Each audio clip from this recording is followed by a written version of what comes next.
as always to be joined by the head coach, the reigning coach of the year for the Cleveland Cavaliers, Kenny Atkinson. Kenny, how you doing? Great to see you, man. Coach, first and foremost, get the one non-basketball question out of the way. Sure. I know you're a mad scientist. You guys won 64 games last year. You're coming back this year with expectations to win a championship, to compete at the highest of levels. What's the one thing you kind of focused on most within the coaching aspect to be able to improve upon for this upcoming season? It is in the coaching. I think you're probably going to think I'm going to say something tactically. We've dreamed up some new offense or defense. But it was, this summer was a summer about building relationships. I kind of got the job on the fly last year, and which was cool. I jumped into it and had an idea and, of what I wanted to do and just went with it. But I didn't, organizationally and then kind of player coach-wise, it was hard to build like deep relationships. So first of all, getting to know the front office better, ownership better, and our players better. So that was kind of my sole focus this summer, and getting some rest after crazy summer last year. Last summer I was traveling a lot, so I just kind of shut that down and man, day one like today I'm like, man, I'm ready to go. Energized. I feel really good. I saw this morning an article in The Athletic came out about you guys embracing CLA as a new kind of style of player development, teaching, training. For anyone who's unfamiliar with CLA, in a quick synopsis, why are you so bought into this CLA premise, Coach? Well, first of all, how was the where did you get? I didn't read the article. Oh yeah. And did they do a good job of explaining it? They did actually. Muscle memory may be a myth. You want to put all the players, not just basketball, but they talked to the Dodgers, they talked to Tottenham goalies about putting them in situations where they have to make the correct reads as opposed to just doing the same stagnant shooting drills that we've done forever. You just said that in the simplest form is like kind of eliminate block training. Where definitely, and I just felt this really early on in my career where we're putting players in decision-making situations is kind of the right way to train, or the best way. Not the right. There's no right or wrong.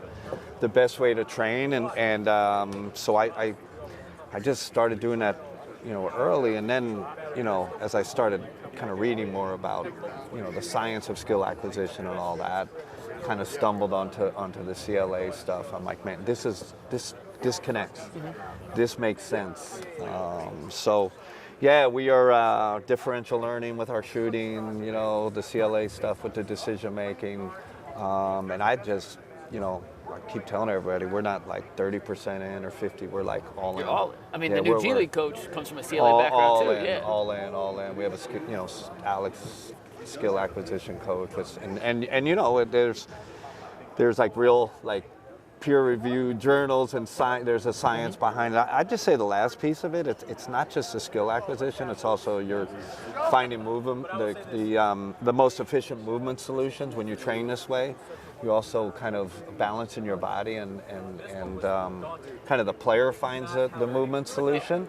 So it's multifaceted. It's definitely not just in the skill area. And then last piece, we take it to our practice design, right? So everybody thinks it's in the player development mode. I say we extend it to what practice looks like. So we do no 5-on-0, everything's opposed, everything's a look, a read. Making a decision in every facet you possibly could. Because I kind of reverse engineered this. I'd always come out of,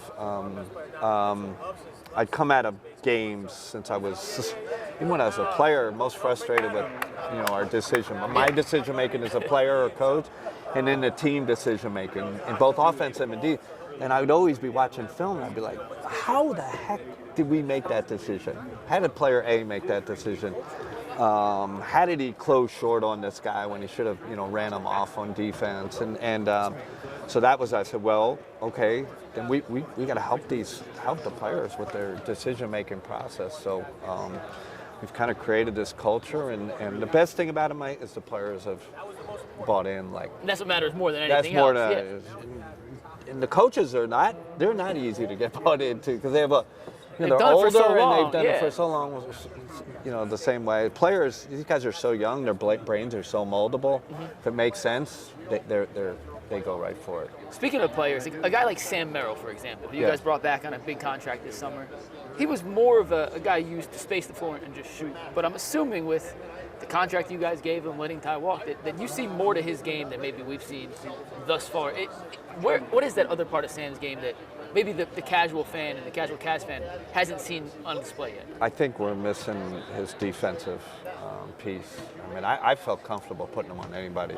There's certain matchups where just like the big wings, the Jason Tatum's, where he just kind of gets bullied. And nobody guards those guys well. Yeah, now we have DeAndre. We had other guys for that, but him, in terms of guarding, you know, kind of the normal threes and down, he can guard anybody. I don't know if you saw that thing on Twitter lately. He's like the best chase defender in the league. Is that? It's B-Ball Index, which the I guy, love B-Ball the guy Index. Tim who runs it, it's a great dude. Tim's- Shout out to Tim _ Great job, but Tim. Like, it's amazing. I could just, and we have great analytics department, but they can't track everything. So just, you know, that's a great find by Tim.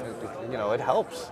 That's why you got to, kind of like you are, Mike, like you got to be educated. You got to be Curious. You reading, wanna learn new curious. things, yeah. So Sam's a way better defender than people think. got one more time. Yeah. A question for one more. Yeah. You bring in Lonzo. You talked about last week, just the intelligence Lonzo brings to this team. Can one player elevate a team's IQ when that player is as smart as a guy like Lonzo is? That was. I always talk to Steve Kerr about this with you know when they with their great teams. They, of course, Steph and Draymond, but he always felt like they're role players. Yeah. You know, the David West, the Sean Livingston, they were obviously, you know, really good players, but they had very high basketball IQs. So I think obviously at the playoff level, you need toughness and all that and talent, but you also need IQ. IQ wins in the playoffs. Listen, at the end of the day, players elevate you, right? We're gonna tweak some stuff. We're gonna try, but he's a guy that I think that's gonna, you know, he's a guy that I think can help push us to that next level. Awesome. That was head coach Kenny Atkinson. Kenny, we Thank you. appreciate you as always. Great Best stuff. season. Enjoy As Florida. always, keep up the good work. Thanks, Kenny. All right.